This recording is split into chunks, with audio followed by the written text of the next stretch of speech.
ডিভোর্সের পরে একজন পুরুষ যেমন স্ত্রী পায় ঠিক তদ্রূপভাবে একজন নারীও তেমন স্বামী পায়। মনে করেন স্বামী স্ত্রী দুজনে ডিভোর্স হয়ে গেছে, ডিভোর্সের পরে স্ত্রীও স্বামী পায়, স্বামীও স্ত্রী পায়। কিন্তু জানেন সবচাইতে মূল পয়েন্টটা হচ্ছে আপনারা দুজনেই একজনে স্বামী পাবেন, আরেকজনে স্ত্রী পাবেন, কিন্তু মাঝখান থেকে সবচাইতে বড় অবহেলিত হয়, বঞ্চিত হয় কারা জানেন? সবচাইতে বড় অবহেলিত হয় সন্তানেরা। সন্তানেরা মার আদরও পায় না, বাবার আদরও সে পাইতে পারে না। তাহলে সন্তানে দোষ করেছেন কি?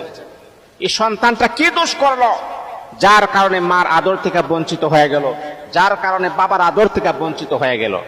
আপনাদের একটু ঝগড়ার কারণে, আপনাদের একটু স্যাক্রিফাইস করার কারণে আপনাদের সন্তানের ভবিষ্যৎ আপনারা নিজেরাই ধ্বংস করতেছেন।